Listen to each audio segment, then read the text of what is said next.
Presented by MS Music Mathli। छौड़ा केल कौ गयू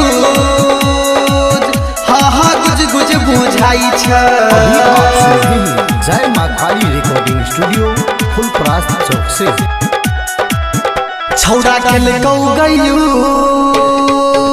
भारी गुज गुज बुझाई छ।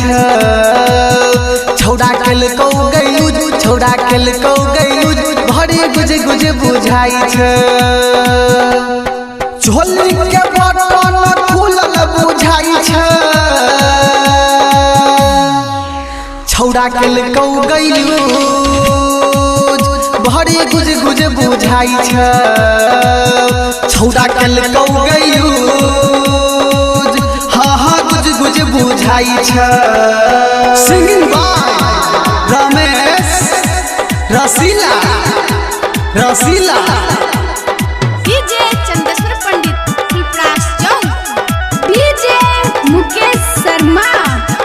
तोहर 16 के छेलौ जवानी गे जान छौरा सब पूजा कर लहीने मां। छौरा सब पूजा कर लहीने मां। तोहर 16 के छेलौ जवानी गे जान छौरा सब पूजा कर लहीना मां। केला जवानी के बेकार खाका छौरा भेलौ फरा कुछ तो नहीं गे तोड़ा कोई रही जे भागे कुमार। तो नहीं गे तोड़ा कोई रही जे भागे कुमार। बूढ़ा जवानी ऊपर भागई छ।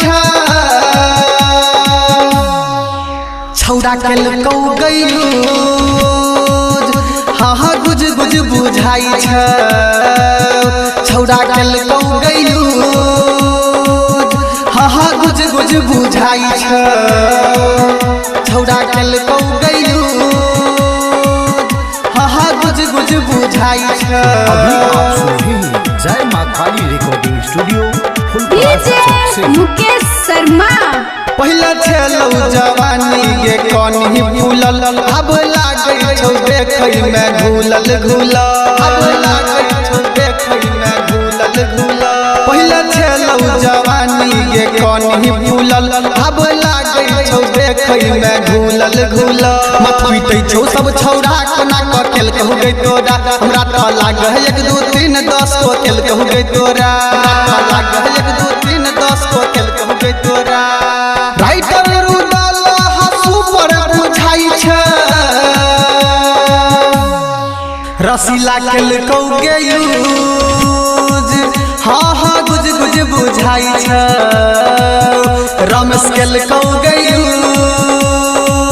हा गुज गुज बुझाई छ। डीजे चंदेश्वर पंडित फुलपरास चौक। 91 13 90 67 65।